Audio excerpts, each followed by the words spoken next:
Nandiyan po ba si Ms. Sofia Reyes, isang itim na Mercedes-Benz na nakakahalaga ng 15 milyong piso ang huminto sa tapat ng opisina? Si Sofia na kumakain nun ng kanyang instant mami na nakakahalaga ng 25 piso ay nabigla. Napahinto ang kanyang pahinga nang makita ang matandang lalaking bumaba mula sa sasakyan.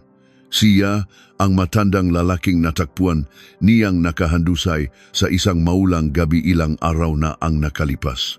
Ginamit ni Sofia ang huling 5,000 piso sa kanyang ATM para bayaran ang hospital bill nito.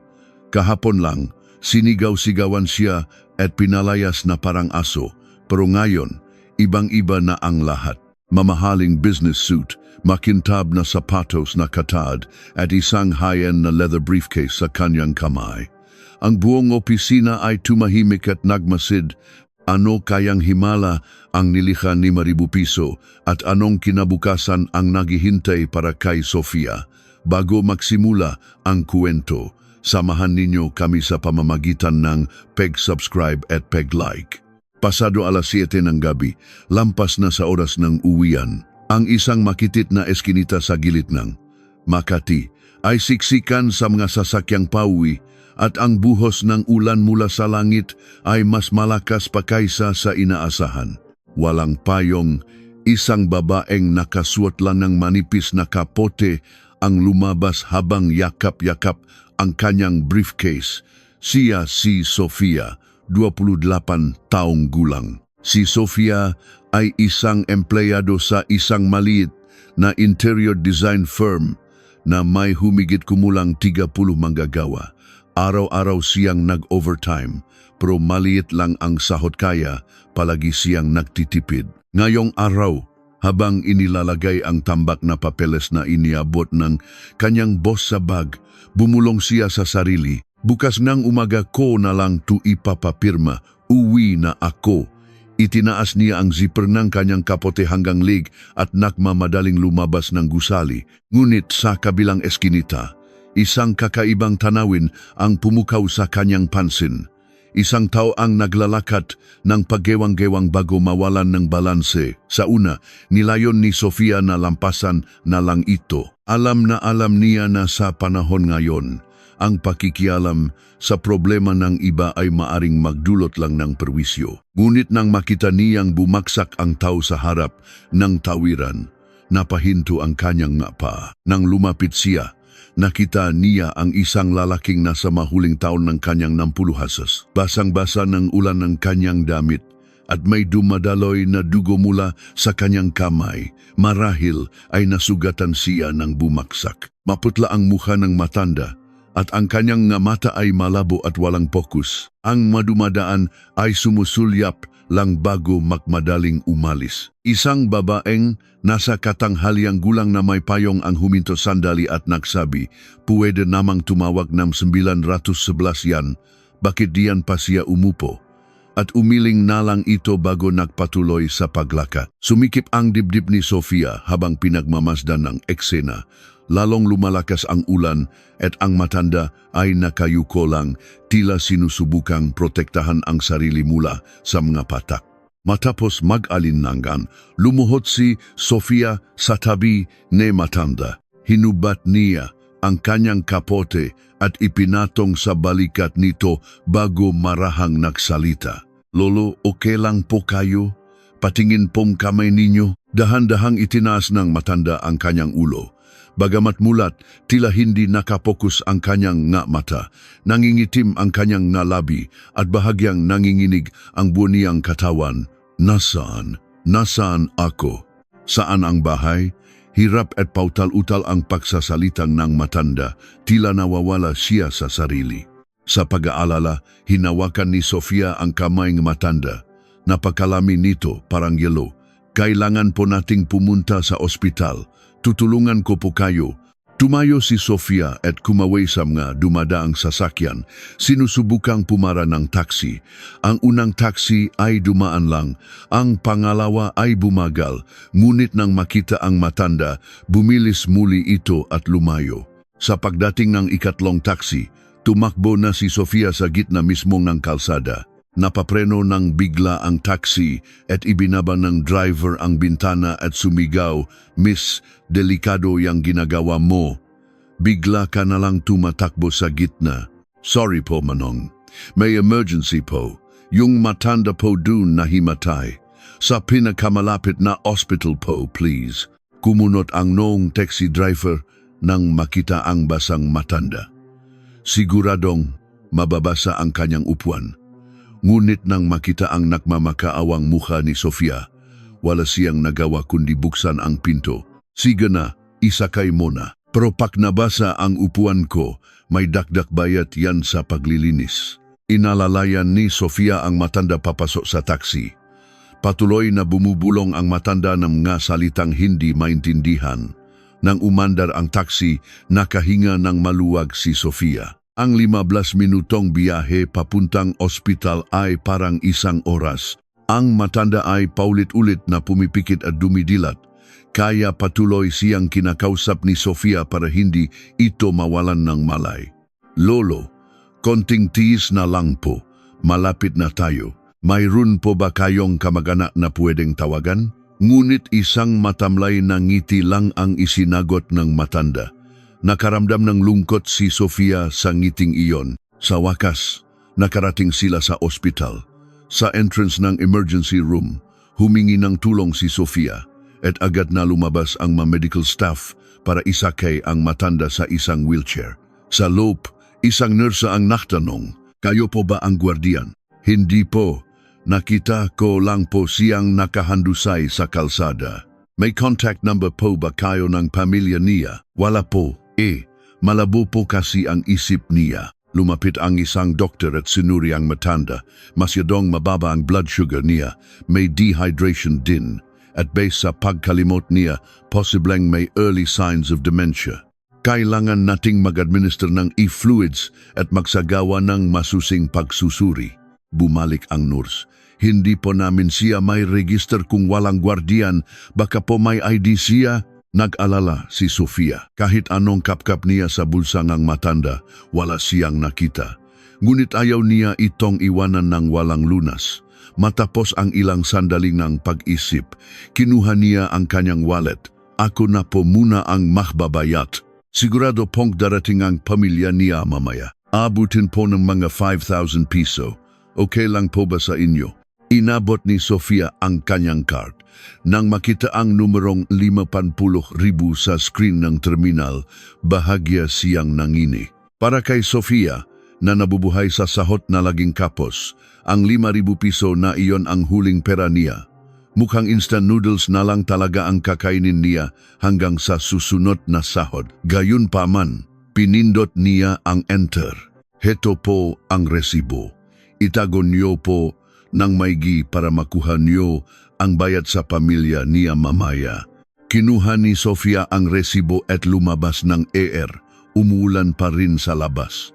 Dumidikit ang basang damit sa kanyang katawan, ngunit para makatipid sa pamasahe, naglakad na lang siya pauwi. 9:00 ng gabi nang makarating siya sa bahay.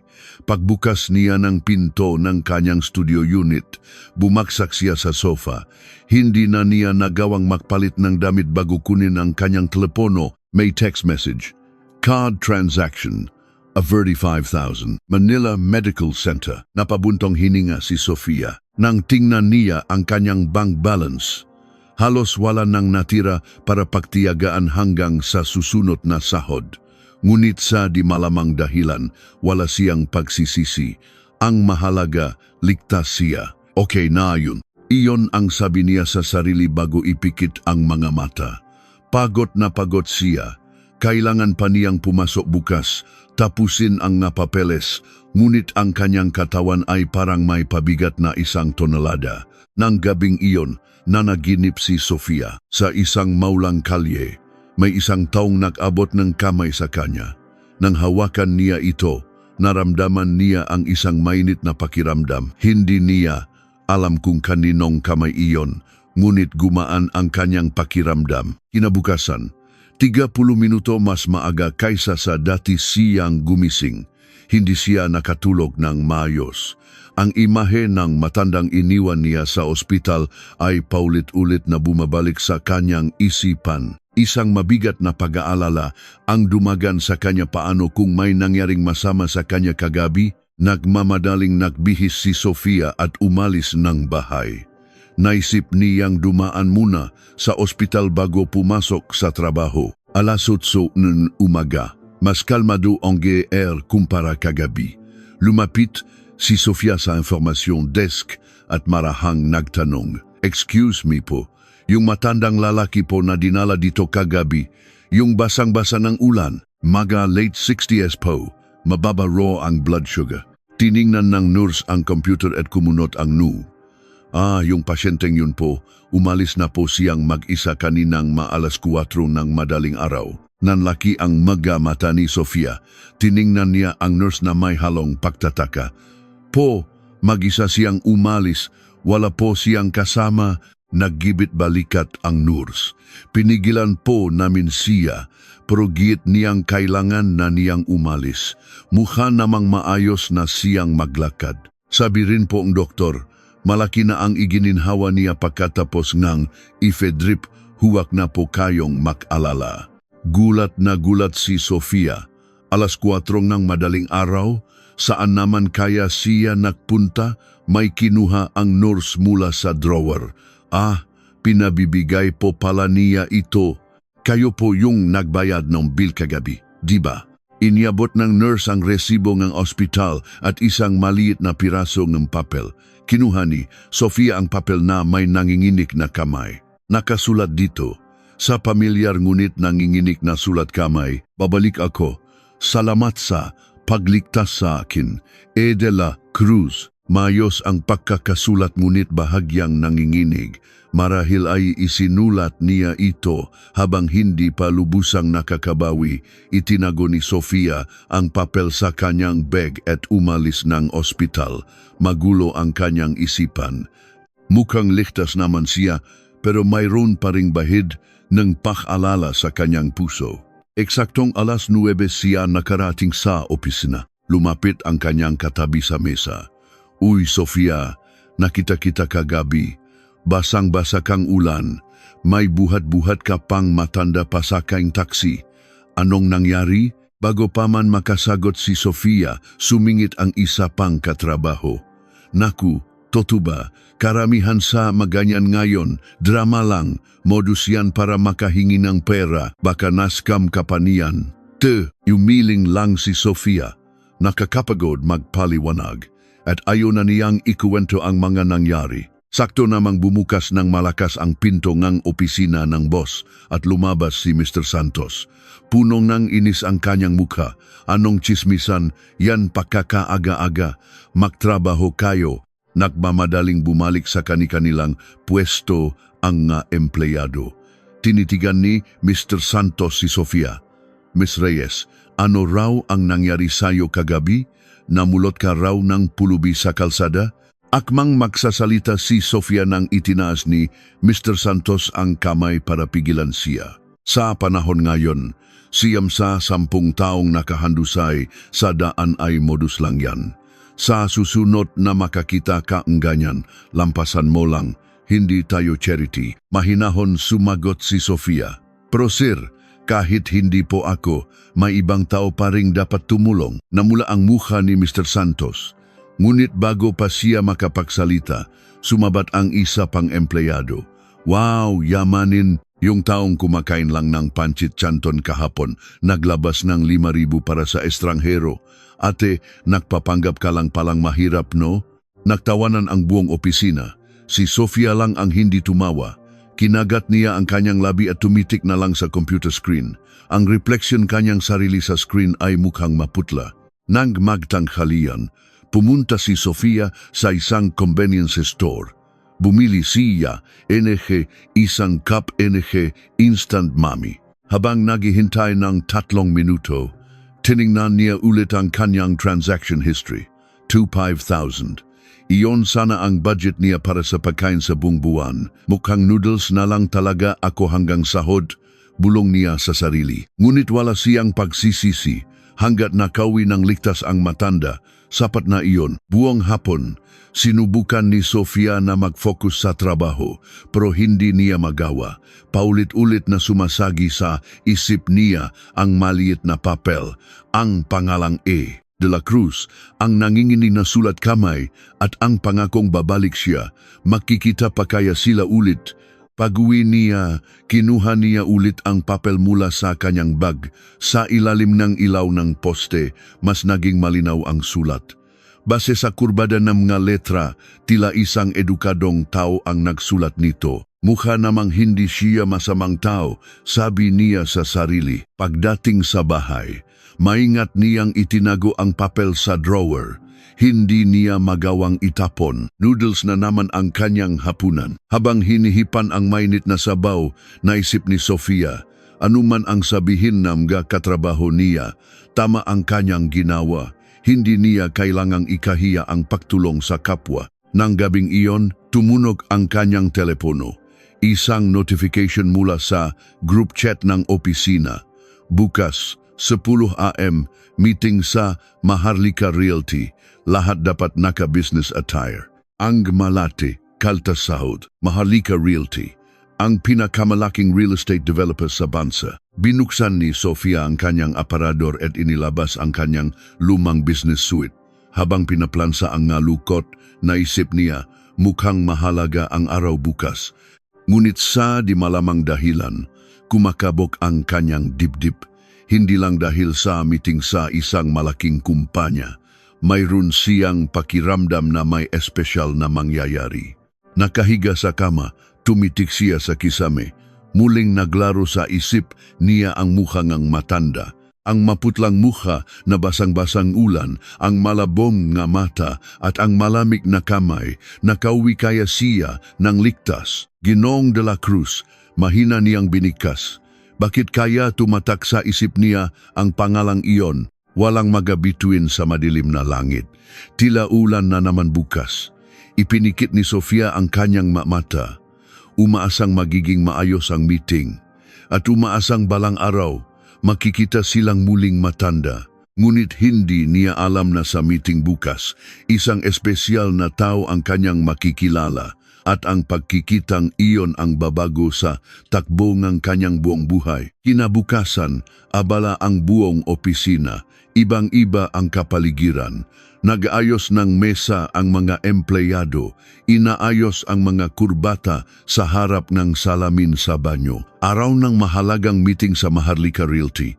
Kapag nakuha natin, baka tayo ang gumawa ng interior design ng lobby ng main building nila. Sabi ng isang empleyado na may halong excitement. Ang lobby ng Maharlika Realty, isang pangarap para sa isang maliit na kumpanya. Kahit si Sofia ay hindi maitago ang kaba, bumukas ang pinto ng opisina ni Mr. Santos at tinawag siya nito sa mahinang boses. Sinabi niya, Ms. Reyes, mamaya sa meeting manahimik ka lang. Ang mataong yun, ginto ang bawat salita. Huwag kang ipal. Tumango ka lang sa lahat ng sasabihin ko. Marahan sumagot si Sofia, opo sir. Pero baka po kailangan kong ipaliwanag ang design. Pinutol ni Mr. Santos ang kanyang sasabihin. Malamig ang kanyang tingin. Hindi kailangan. Ano bang alam mo? Hindi nakikinig ang ngayon sa mga empleyado ng maliliit na kumpanya.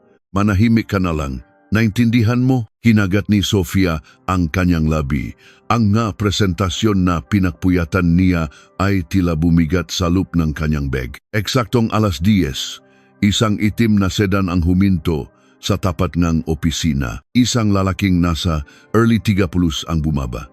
Naka-impeccable suit, maayos ang buhok, at may kumpiyansa sa bawat hakbang. Halatang isang executive mula sa isang malaking korporasyon. Magandang umaga. Ako si Miguel de la Cruz, pinuno ng Architectural and Design Division ng Maharlika Realty. Nang marinig ang pangalang de la Cruz, nakaramdam si Sofia ng kakaibang kaba. Ang tingin ng lalaki ay hindi pangkaraniwan matalas ngunit may init. Inilahat ni Miguel ang kanyang kamay para makipagkamay kay Sofia. Ngunit mabilis na sumingit si Mr. Santos at siya ang unang nakipagkamay. "Ah, Mr. De La Cruz, ako po mismo ang nag-manage ng design na ito.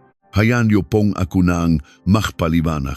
Tinitigan ni Miguel si Mr. Santos saglit bago ibinalik ang tingin kay Sofia. Tila may sinasabi ang kanyang nga mata. "Mas gugustuhin kong marinig ang paliwanag mula mismo sa designer. Puwede ba?" Tanong niya. Nakatingin kay Sofia. Biglang nanigas ang mukha ni Mr. Santos. Tiningnan ni Sofia ang kanyang boss bago maingat na inilatak ang mga plano. Nanginginig ang kanyang kamay pero sinubukan niyang maging kalmado. "Para sa akin, ang pintura ay hindi lang kulay. Ito ang emosyon at ala-ala ng isang espasyo." Nagsimula si Sofia. Ang kanyang boses ay umalingaw-naw sa meeting room. Nakikinig ng mabuti si Miguel. Nagkaroon ng lakas ng loob si Sofia na magpatuloy. "Sa kombinasyon naga-maga kulay na ito, gusto kong lumikha na isang espasyo na may pakiramdam naga-tahanan. Hindi lang isang opisina." Isang ngiti ang sumilay sa labi ni Miguel. "Pakiramdam ng tahanan? Anong ibig mong sabihin?" "Dahil ang isang espasyo sa huli ay para sa mga tao. Gusto kong magbigay ng init, hindi lang yung pakiramdam ng malamig na semento." Sa maikling palitan ng salita, nagbago ang hangin sa pagitan nila. Taos pusong nakikinig si Miguel at unti-unting nakakaroon ng kumpiyansa si Sofia. Pilit na sumingit si Mr. Santos. "Medyo sentimental lang itong si Miss Reyes, kulang pa sa karanasan. Ayusin ko po ang mga detalye." Pinutol ni Miguel ang sasabihin niya, mahinahon ngunit matatak ang kanyang boses. Ang isang espasyo na walang damdamin ay hindi nagtatagal. "Sa totoo lang, gusto ko ang ganitong approach." Sa pagtatapos ng meeting, sinabi ni Miguel, "Mayroon kaming isang proyekto, yung lobby. Kailangan namin ng isang proposal na may puso." Nagningning ang mga mata ni Sofia. "Interesado po ba kayong tumanggap ng proposal mula sa amin?" Tanong niya. Nagulat si Miguel. "Paano mo nalaman?" "Sige, magpasa kayo ng formal portfolio." Isang sakim ng ngiti ang lumitaw sa mukha ni Mr. Santos. "Ipagkatiwala niyo po sa amin. Gagawin namin ang lahat para matapos ito. Maliit man kami, pero magaling." Hindi pinansin ni Miguel si Mr. Santos at tumayo na. Iniabot niya ang kanyang business card kay Sofia. "Mas maganda kung ang nga taong direktang kasama sa trabaho ang mag-usap. Tawagan mo ako nang matapos ang meeting." Naktungo si Miguel sa elevator. Nakayos si Sofia nang magamit ng maisip niyang magpaalam ng maayos. Sa harap ng elevator, nagkaroon sila ng ilang sandali na silang dalawa lang. "Maganda ang presentation mo kanina," sabi ni Miguel. Nahihiyang ngumiti si Sofia. "Marami pa po akong dapat matutunan. Ang isang taong kulang sa kaalaman ay hindi magsasabing ang espasyo ay para sa mga tao," sabi ni Miguel ng may sinseridad. Namula ang mukha ni Sofia. Bumukas ang pinto ng elevator. Bago ito sumara, sinabi ni Miguel, "Gusto kong marinig ang iba mo pang magkuwento sa susunod." Naiwan si Sofia na nakatayo roon. Ang kanyang puso ay malakas na kumakabok. Hindi lang dahil sa excitement sa malaking proyekto. Pagbalik niya sa meeting room, galit siyang tiningnan ni Mr. Santos. "Sabi ko sa'yo manahimik ka lang, di ba? Bakit ka umepal?" Hindi sumagot si Sofia. Ngunit sa isip niya, masaya siyang narinig ni Miguel ang kanyang totoong salubin. Sakto namang pumasok ang isang staff mula sa Maharlika Realty. Nilampasan niya si Mr. Santos at dumiretso kay Sofia. "Miss, pwede po bang makahingi ng isang business card mo pa? Mukhang mas madaling kosa pa ang empleyado kaysa sa boss." Namula ang mukha ni Mr. Santos sa galit, ngunit wala siyang masabi. Iniabot ni Sofia ang kanyang card ng may ngiti. Pag-uwi ni Sofia, tumingin siya sa salamin. Parang panaginip ang araw na iyon, lalo na ang maikling usapan nila ni Miguel. "Bakit ko kaya ini?" Isip ang mga mata niya, tanong niya sa sarili. Isang kakaibang kilig ang nararamdaman niya. Sa labas, kumikinang ang mga bituin. Naisip niya, ang lalaking nagngangalang Miguel ay parang isang bituin din. At umasa siyang makikita silang muli. Ilang araw ang lumipas. Tanghalian. Nagpapatugtog ng balita ang maliit na TV sa sulok ng opisina. Si Sofia ay kumakain ng kanyang siopaw mula sa convenience store. Biglang narinig niya ang boses ng news anchor. Si Don Eduardo de la Cruz, chairman ng Maharlika Realty, kinansela ang lahat ng opisyal na gawain dahil sa pagina ng kalusugan kasunod ng pagpanaw ng kanyang may bahay. Ang chairman ay hindi na nagpapakita sa publiko mula nang mamatay ang kanyang asawa 2 buwan na ang nakalipas. Napahinto si Sofia. Tinitigan niya ang screen. Ang lalaki sa litrato ay tila pamilyar, puti ang buhok, bahagyang hukot ang balikat at may pagod na ekspresyon. Kamukhang-kamukha niya ang matandang nakita niya sa ulan. Hindi kaya, impossible, bulong niya, ngunit habang tumatagal, lalo siyang nakukumbinsi. Lalo na nang makita niya itong inaalalayan pasakay ng kotse, kapareho ng paraan ng pag-alalay niya rito. Nag-usap ang mga katrabaho niya. Kung ako ang chairman, buong ospital ang rerentahan ko. Imposibleng mag-isa lang dyan. Baka gimik lang yan. Para magmukhang makamasa, hindi nagsalita si Sofia. Sa ilalim na screen, may mga text na tumatakbo. Paghina na kalusugan matapos maulila sa asawa. Kasalukuyang nagpapagaling. Mag-isa lang din ang matanda noong araw na yun. Naisip niya. Naalala niya ang masalita nito, nasaan ako, saan ang bahay. Naalala niya ang sinabi ng doktor tungkol sa dementia. Kung siya nga ang chairman, posible kayang dahil sa pagluluksa kaya siya nakaganon. Bumalik si Sofia sa kanyang mesa at hinaluhog ang bag. Kinuha niya ang papel. Babalik ako. Salamat sa pagligtas sa akin, E. de la Cruz. E. de la Cruz. Eduardo de la Cruz. Pareho ang apelyido. Tumingin siya ulit sa TV. Sakto namang ipinakita ang opisyal na pirma ng chairman, Eduardo de la Cruz. Nanlaki ang mamata ni Sofia. Pinagpalit-palit niya ang tingin sa papel at sa TV. Magkahawig ang sulat kamay. Mayos ngunit nanginginig. Siya nga kaya, yumaling si Sofia. Impossible. Hindi hahayang mag-isa ng isang chairman. May mga bodyguard at driver. Yan. Ngunit nang isipin niya ang balita pagina ng kalusugan matapos mamatay, ang asawa posible pala. Lumabas si Mr. Santos mula sa kanyang opisina. Nakita niyang hawak ni Sofia ang papel at tumawa ng mapangasar. Hindi ka pa rin tapos diyan sa matandang yan. Hindi po sir. Kamukha niya lang po kasi. Tumingin si Mr. Santos sa TV at humalakak. Sana nga siya ang chairman para yung 5,000 mo. Naging investment, baka bigyan pa tayong proyekto. Naktawanan ang mga empleyado, ngunit si Sofia ay hindi makatawa. Buong hapon, hindi siya makapag-focus. Kung siya nga ang chairman, anong gagawin niya? Pag-uwi niya, muli niyang tiningnan ang papel. E. de la Cruz. Hindi, nakataon lang siguro. Sa bahay, hindi siya makatulog. Kung siya ngayon, makikita pa kaya kami. Itinago niya ang papel sa ilalim ng unan. May pakiramdam siyang may mahalagang mangyayari.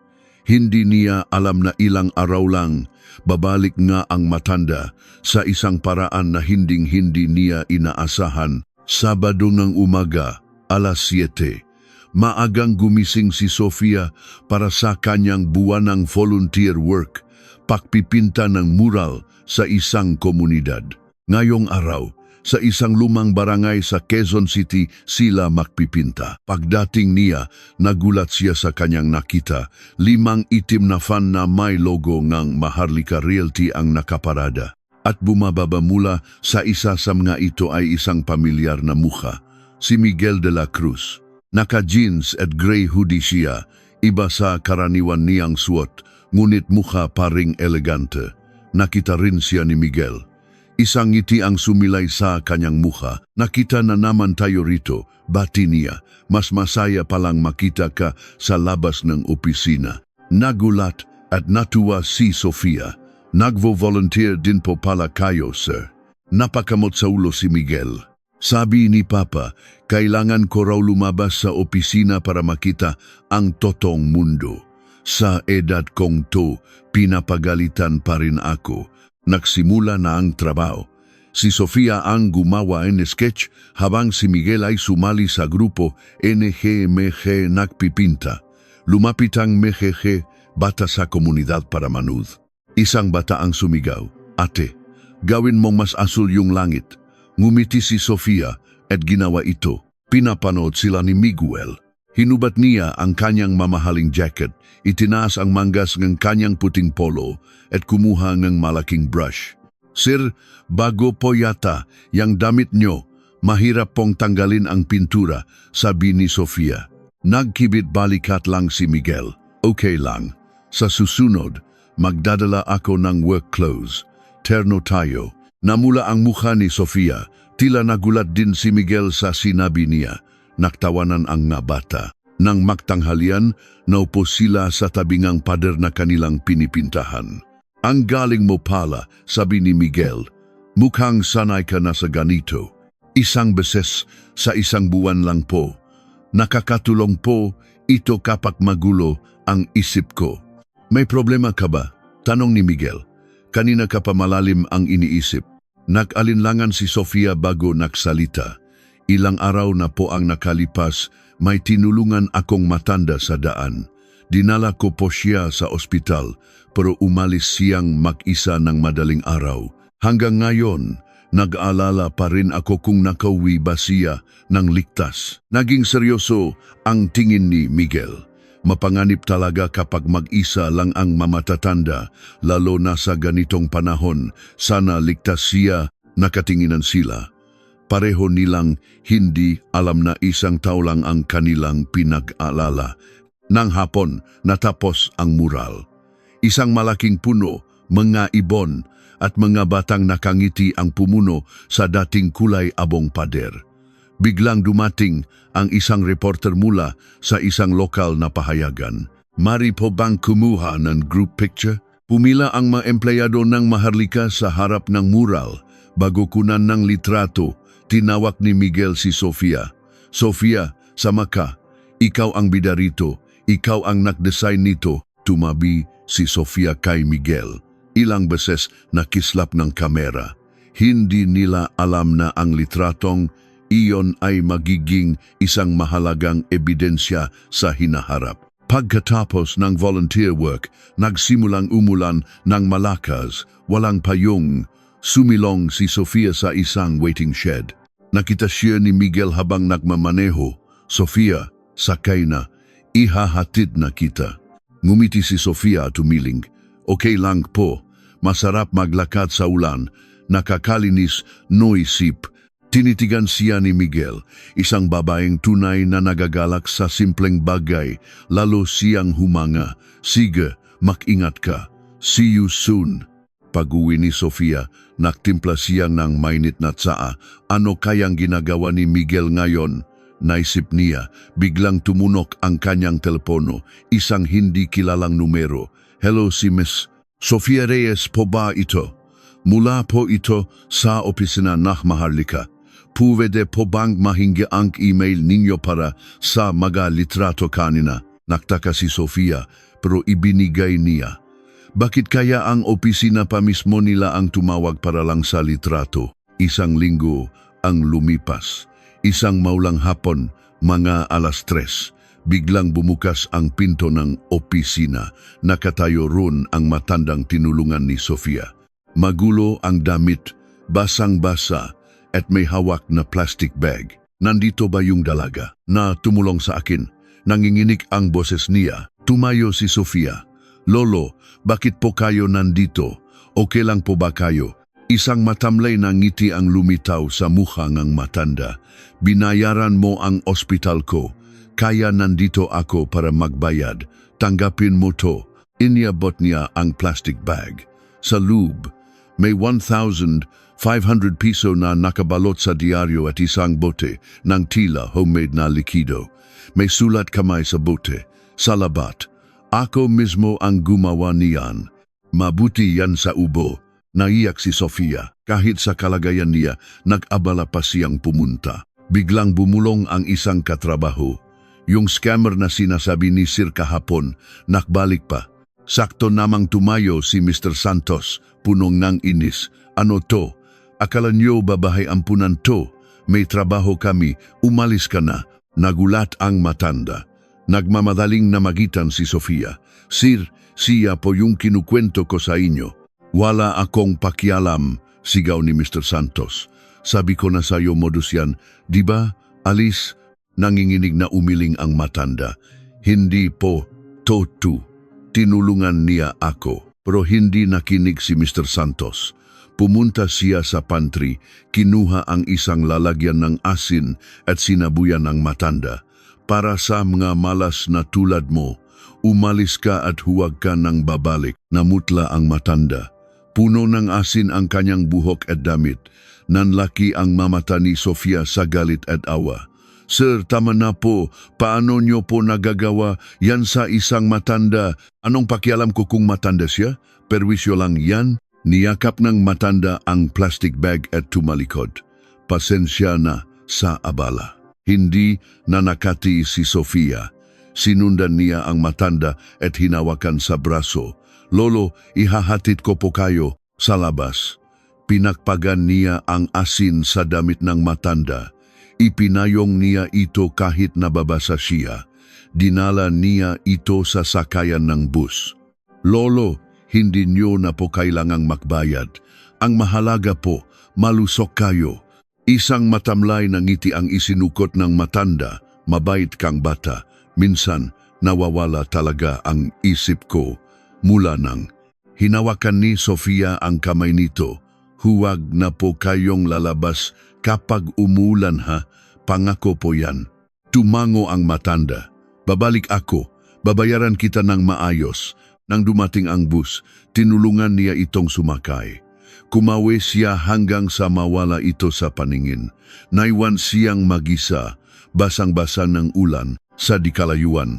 Isang itim at eleganteng kotse ang dumaan. Tila inoobserbahan sila. Pagbalik ni Sofia sa opisina, sinigawan siya ni Mr. Santos. Sa susunod na magdala ka ulit ng puluberito, sisante ka na. Gumawa kang explanation letter ngayon din. Hindi siya sumagot. Sa kanyang mesa, nakita niya ang plastic bag na naiwan ng matanda. Kinuha niya ang bote ng salabat. Nakasulat sa label, mag-ingat ka sa ulan, mabait na dalaga. Napaluha si Sofia. Paano nagawang hamakin ang isang taong may ganito kabuting puso? Kinabukasan, maagang pumasok si Sofia. 9:00 habang tahimik ang lahat, isang tunog ng mamahaling makina ng sasakyan ang narinig sa labas. Naglapitan ang lahat sa bintana. Wow! Mercedes Maybach. Isang itim na luxury sedan ang huminto sa tapat. Bumaba ang isang bodyguard at binuksan ang pinto sa likod. Ang bumaba ay ang matanda mula kahapon. Ngunit ngayon, ibang-iba na siya. Naka-impeccable na itim na suit, tuwid ang tayo at matalas ang tingin. Pumasok siya sa opisina, natigilan ang lahat. Nanigas si Mr. Santos sa kanyang kinaupuan. Nandito ba si Miss Sofia Reyes? Malakas at malinaw ang kanyang boses. Patawad sa abala kahapon, sabi niya. Minsan, nawawala ako sa sarili mula nang pumanaw ang asawa ko. Nung araw na bumagsak ako sa ulan, isang dalaga ang humawak sa kamay ko. Ang init ng kamay na yon ang nagbalik sa akin sa realidad. At kahapon, nang malito ulit ako, siya na naman ang tumulong sa akin. Tumingin siya kay Sofia. Isang mainit na ngiti ang lumitaw sa kanyang mukha. Ikaw yun, di ba? Nanginginig na sumagot si Sofia. Opo. Lumapit ang matanda sa kanya at yumuko ng malalim. Kung hindi dahil sa 5,000 piso mo, wala ako rito ngayon. Ikaw ang nagligtas ng buhay ko. Itinaas niya ang kanyang ulo. Hayaan niyong magpakilala ako ng maayos. Ako si Eduardo de la Cruz, chairman ng Maharlika Realty. Isang nakabibinging katahimikan ang bumalot sa opisina. Namutla at nanginig si Mr. Santos. Chairman, pasensya na po, hindi ko po alam. Malamig siyang tinitigan ni Chairman de la Cruz. Maaring hindi mo alam, pero hindi dahilan yun para tratuhin mo ang isang tao ng ganun. Ang pagtrato sa kapwa ay hindi nakabase sa damit o yaman. Ang taong humihinging tulong, hindi sinasabuyan ng asin. Lumingon siya sa kanyang assistant. Iwan mo ang card mo, tapos na tayo rito. Humarap siyang muli kay Sofia. Maraming salamat, iha. Tatawagan kita ulit para makapagpasalamat ako ng maayos. Naku, wag na po. Ginawa ko lang po ang tama. Sa panahon ngayon, bihira na ang gumagawa ng tama. Espesyal kang tao. Umalis sila. Naiwan ang opisina sa matinding pagkabigla. Pinagkaguluhan si Sofia namga katrabaho niya na ngayon ay puno ng paghanga at inggit. Hindi sila pinansin ni Sofia. Tumawag ang opisina ng chairman. Nag-schedule ng isang meeting. Ilang araw ang lumipas. Isang tawag mula mismo kay Chairman de la Cruz. Puwede ka bang mananghalian kasama ko? Sa The Peninsula, Manila, isa sa pinakamamahaling hotel sa bansa, kinakabahang pumasok si Sofia. Dinala siya ngang isang assistant sa isang private room. Pagbukas ng pinto, naroon si Chairman de la Cruz. At sa tabi niya, nakaupo si Miguel. Parehong nagula si Sofia at Miguel. Sofia, Miguel, magkakilala kayo? Tanong ng chairman. Opo, Papa, sagot ni Miguel. Siya po yung designer na kinukwento ko. Tika, so, siya po ang nakligtas sa inyo. Tumango ang chairman. Siya nga, ang dahilan kung bakit hindi ako tumawag sa iyo ay dahil ayokong makita mo akong mahina. Namula ang mata ni Miguel. Papa, kayo pa rin ang pinakamagaling na ama sa mundo. Ano man ang mangyari, tumingin ang chairman kay Sofia. At ang taong nagligtas sa akin ay siya ring babaeng tinitibok ng puso ng ako. Tila pinagtakpo talaga tayo ng tadhana. Namula si Sofia. Inabutan siya ng chairman ng isang envelope. Isang job offer. Posisyon bilang design team head sa Maharlika Realty na may sahod na 3 beses na mas malaki. Kailangan ng kumpanya namin ng isang taong may pusong tulad mo. Sabi ng chairman, paglabas nila, isang reporter ang nakakita sa kanila. Don Eduardo, kumusta na po kayo? Mabuti na ako. Sagot ng chairman, nakatingin kay Sofia. Dahil sa isang mabuting tao. Isang linggo ang lumipas. Tumawag si Miguel. Sofia, may event sa kumpanya mamaya. Gusto ka raw makita ni Papa. Pumunta si Sofia sa main office ng Maharlika. Isang malaking auditorium na puno ng mga empleyado, VIPs at media. Umakyat sa entablado si Chairman de la Cruz. Narito ako para i-anunsyo ang aking pagre-retiro, sabi niya, at para irekomenda ang aking anak, si Miguel, bilang bagong chairman. Nagpalakpakan ang lahat. Ngunit mayroon pa akong isang sasabihin na wala sa script, patuloy niya. Ilang linggo na ang nakalipas, muntik na akong mamatay. Isang dalaga ang gumastos ng kanyang huling pera para iligtas ako. Kung wala siya, wala ako rito ngayon. Tumingin siya sa direksyon ni Sofia at ang nagligtas sa akin ay narito na yon. Miss Sofia Reyes, maaari ka bang umakyat dito? Lahat ng mata ay napunta kay Sofia. Nanginginig siyang umakyat sa entablado. Siya ang nagligtas sa buhay ko, sabi na chairman. At sa isang di inaasahang pagkakataon, siya rin ang babaeng minamahal ng aking anak. Muling nagulat ang lahat. Umakyat si Miguel sa entablado, tumabi kay Sofia. Totupo, sabi ni Miguel. Si Sofia ang nagligtas sa aking ama at siya rin ang babaeng tunay kong minamahal. Ito ay tadhana. Tumingin siya kay Sofia. Sa harap ninyong lahat, gusto kong sabihin. Sofia, pakakasalan mo ba ako? Isang nakabibinging palakpakan at flash namga kamera ang sumunod. Nakagulo ang media. Ang balita ay kumalat na parang apoy sa buong bansa. Isang mainit na araw ng tagsibol. Sa isang maliit na hardin, ginanap ang isang simple ngunit time-team na kasal. Nakasuot ng simplang bestida, lumakat si Sofia patungo kay Miguel. Walang grandeng selebrasyon, pero puno ang tunay na pagmamahal. Mula ngayon, bulong ni Miguel habang isinuswat ang singsing, sabay nating itatayo ang isang mundong para sa mga tao. 6 na buwan ang lumipas. Si Sofia na ngayon ang pinuno ng bagong social impact design team ng Maharlika Realty. Ang kanilang proyekto ay renovate ang mamurang pabahay, hindi lang para gumanda, kundi para maging tunay na tahanan. Minsan, dumadalaw si Miguel sa site, hindi bilang boss, kundi bilang isang volunteer, kasama niyang nagpipinta ng pader. Isang araw, bumisita si Chairman de la Cruz na ngayon ay masaya at malusok na sa kanyang pagre-retiro. Dati, magusali ang itinatayo ko, sabi niya kay Sofia. Ngayon, ikaw naman ang naktatayo ng mga tahanan para sa mga tao.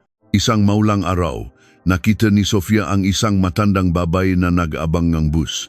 Nilapitan niya ito at pinayungan. Sa ganitong panahon po kasi, sabi ni Sofia nang may ngiti, kailangan lang natin ng kamay na hahawakan. Ng gabing iyon sa kanilang tahanan habang nagbabasa si Miguel at nagtitimpla ng saa ang kanyang biyenan, isinulat ni Sofia sa kanyang journal. Sinasabi nilang bihira na ang mabubuting tao. Ngunit isang simpleng gawa ng kabutihan ang nagbago sa aming lahat. Isang araw ng pagtingin sa kapwa ng may habag ang nagbigay sa isang pamilya ng bagong miyembro, sa isang kumpanya ng bagong direksyon, at sa isang matanda ng bagong buhay. Masaya ka ba? Tanong ni Miguel. Ngumiti si Sofia. Masaya ako.